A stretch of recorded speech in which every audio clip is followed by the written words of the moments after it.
Welcome aboard for another video. Thanks, Conductor Keith. All right, so the purpose of this video is... what's that?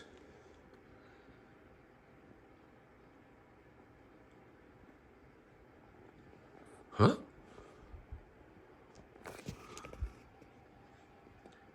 All this wire. What's that? I think the gnomes have been busy. Well, now. Huh.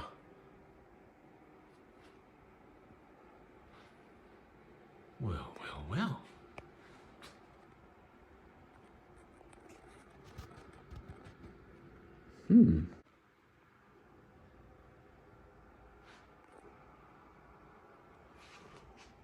What have you guys been up to?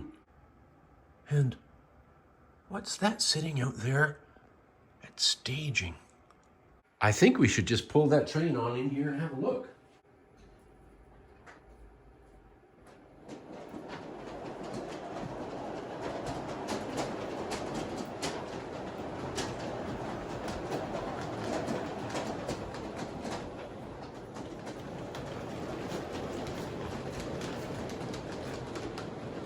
Huh. Look at that. I wonder. That wire is live. Whoa. Well, I'm gonna have to go chat with those gnomes to see how they did all this.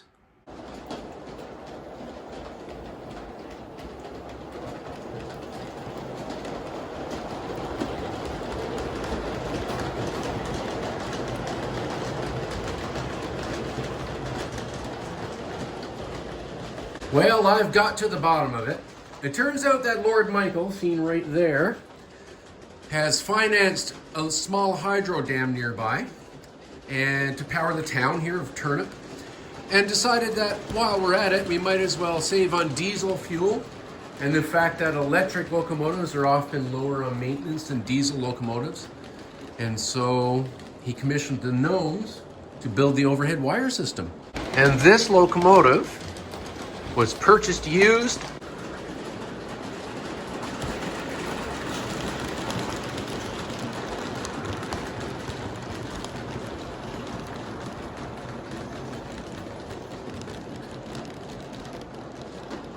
So why don't we stop the locomotive here for a moment and talk about it?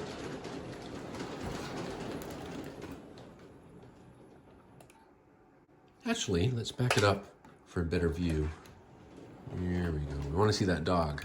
There it is. Okay. So, the locomotive was purchased used, and the old German markings were painted out. The number 6 applied and covered in a varnish. On order are some new Pencross Railway of Eastern Ontario logos. One will go here. Now, the locomotive, Lord Michael's not super rich, and the railway is, always on a shoestring budget. So the long-term plan is to paint out the locomotive green. However, that may or may not happen for quite a while. In fact, it may never happen. But the logo is going to go right here anyway. So let's back it up a little more, and I'll show you another feature. It turns out that this locomotive will accept Katy couplers on one side. This coupler on one side perfectly well, just fits right in, so the gnomes tell me. The other side, for some reason, was different. That's weird, but anyway, the gnomes did a good job of fixing it all up and getting it in there. They also put this brass rod there and this length of rusty chain, because occasionally the Pencross still runs some older European equipment that runs with cable like that. Or, well, I guess the Navy calls chain cable, but we'll call it chain. Let's move it ahead. Here we go. You can't really see the guy, but I'll show him to you in a minute. But in here, looking out the window, is the locomotive driver. Now, the gnomes weren't terribly pleased with his placement in the locomotive, and so he was removed from his pedestal and turned around, so he's looking out this window. But also, he's got a dog, this Boston Terrier, and we like dogs here. So this Boston Terrier sits there on the door jamb, and yeah, It's quite nice. Very homey. See a little doggy going around the railroad like that. Now a word about the controller. This controller has been used on the Pencross Railway of Vancouver Island years and years ago. And the only thing is, it's meant to be that when you control the locomotive, it goes backward that way and then forward this way. As you can see, the backward side doesn't work. So there's a double throw switch. It only works on one side, but it works. I find it convenient because on the way the layout is set up and the way the locomotive is oriented to bring trains in and out of staging, the switch that way is always forward and that way is always reverse. So there we go, but it works really well. Now a word about the wire. This is 26 gauge. Earlier in my channel, from way back now, I had a small indoor layout on Vancouver Island and I had overhead wire, live overhead wire here like this, and I used 22 gauge. And while it was successful, it was fiddly, fiddly, fiddly, it was bendy and fiddly and fiddly and bendy. Turns out the gnomes looked at that experience and thought, well, Terry was daft to do that. So they got 26 gauge wire and said it was really simple stringing. Really simple. By happenstance, they ordered 100 feet of 26 gauge wire, stainless steel 26 gauge wire from Amazon. And it turns out they used right down to the last inch. I mean, there's some cuttings here and there, so some wastage of a couple feet of it, but the whole 100 feet was used. The positive lead from the power pack goes up here and onto the wire, okay? So that's the positive. The negative is on this rail. I chose that rail and not this rail because this rail has more through in it and less switch pointy business in it. Now, you do have to keep this rail clean, but there's no power in that rail. I don't ever have to worry about cleaning that rail. So it's relatively simple. I thought the gnomes thought that through quite well. So there's the driver. Initially, I thought I could replace the light bulbs with LED lamps. I have teeny weeny LED lamps, but the nature of the lamps meant that the lamp parts, that they wouldn't fit in there. So I have the original incandescents here that came with this locomotive. These incandescents do not light up very brightly, but with the lights out, you can see them.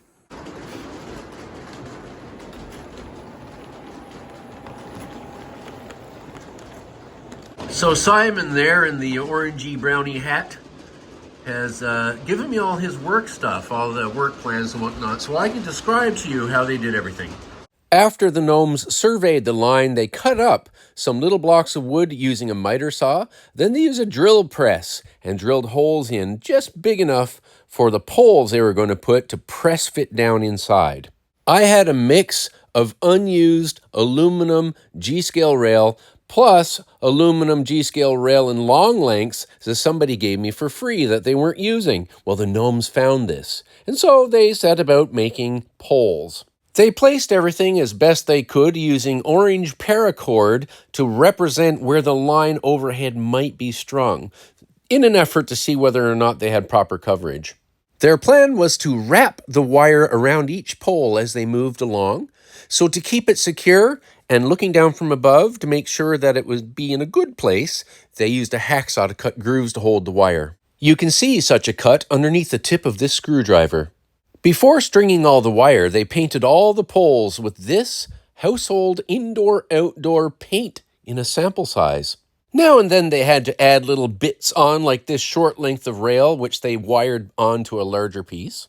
In the end, when surveying the cost of commercial systems for poles and overhead wires made for hobbyists, this whole system came together at literally pennies on the dollar. And the gnomes report that, not including breaks, it was about 12 hours of work. In some places, in order to fit the curves, so the pantographs wouldn't pop off, you'll see that there's these spacers. There's a large one right there. It just comes off the top of that pole. And all that does there is it pulls this wire that way so that it's more centered on the curve right there. There's a somewhat complicated arrangement of it here. It's the most complicated, but it goes over the weird geometry of the tracks right here. But it all works perfectly well. And as we can see, Michael Ramsey's down there staring up at it, probably in wonder. Upon testing, apparently this right here was just over enough that the pantograph would sometimes slip off. So as you can see, affixed to that pole there, all the way over to here, is another one of those situations where the wire is used to pull it center. You'll notice that with 26 gauge wire, even wrapping it there, which makes it bumpy, doesn't particularly affect the locomotive whatsoever. So you even go slow, watch. Just makes a rrrt sound. And apparently, you want to have a good tension on it. Now this bridge lifts out. Whitson Bridge lifts out.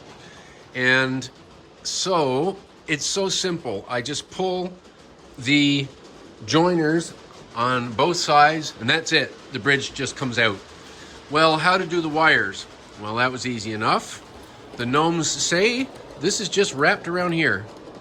And it's just wrapped around there, and otherwise, as you can see there, it's just wrapped around there underneath. So the wire here stays with the bridge. So you just unwrap, unwrap, joiners, joiners, and the bridge comes out. Still fairly simple. Now, it's an inelegant solution, and my friends Steve in England and Dave in Scotland have been mulling. Steve sent me a plan of an idea of how to make this an improvement on this system. And, you know, that's what we're exploring right now. But for now, at least, it's working. So the gnomes have said to me that they wished Lord Michael had thought about doing this before much of the railway was built. Putting poles over there was easy, but we tried to get the poles on the outside of the curve, which we couldn't do here. And also there was some scenery to dig up around here. But overall, they say it went well. Power is attached to the track there.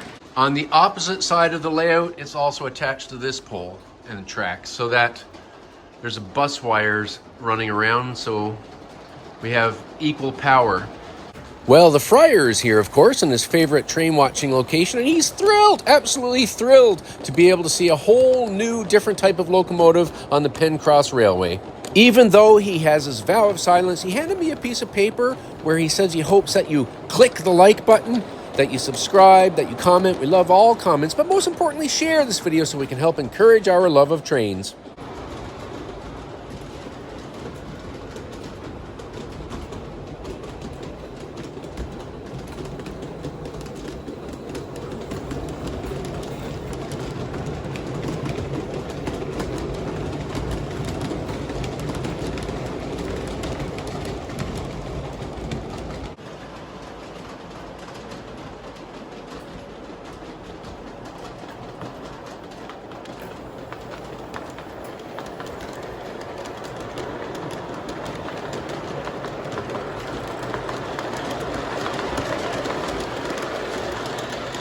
When I am using my switch list, and here and there, I'm switching cars around according to the switch list.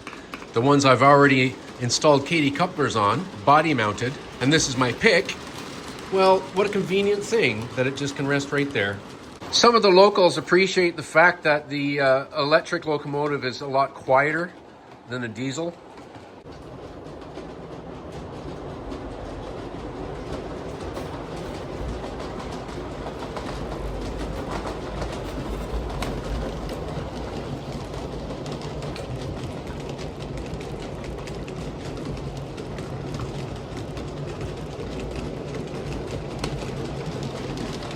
Well now, Henry, what do you think of that overhead wire, no less? I know what you mean, Marge. It's very exciting to see something so new around here. Terribly exciting. Oh, yes, but I think I'll miss the sound of diesels. Well, Marge, we can't have it all. My friend Steve in England built me this rail chariot. He has a great sense of humor and he's extremely creative. Let's just pan over and show you for a sec. There it is.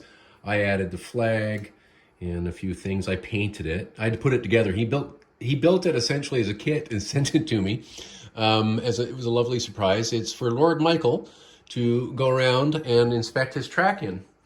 And you know, inspect the railway because he's Lord Michael, and what could be better than a rail inspection chariot? So I use a Swiss 16 flat here as part of the rail inspection train, And as you can see, it's beneficial then to have the chain on here, as I described earlier. So we're just going to go over now and get Lord Michael.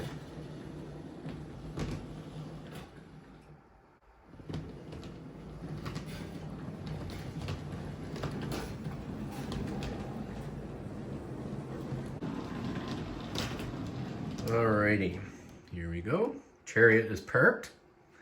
Now, of course, if you've seen my videos in the past, I put these very powerful magnets in their feet, and I put little bits of steel here and there, from the back of a VCR, an old VCR. You can get them for dollars at junk places or Goodwill stores, and there you go. Make some nice sheet metal.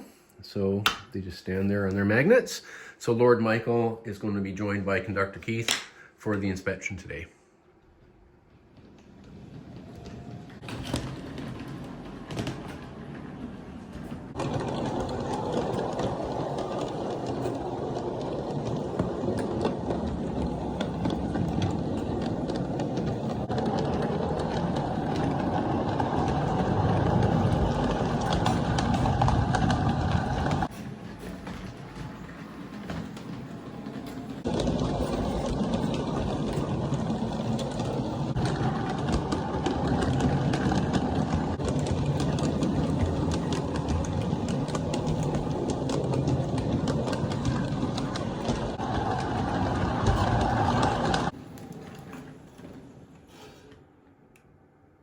Conductor Keith is quite pleased, and Lord Michael is absolutely over the moon with the improvement to the railway.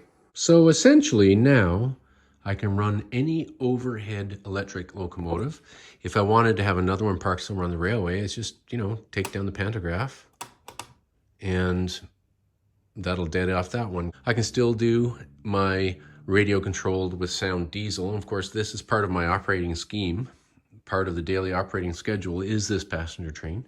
And naturally, I can still have my live steam. So I've got the best of all worlds now, I think. You should check out the real Simon's channel, That Big Train Guy.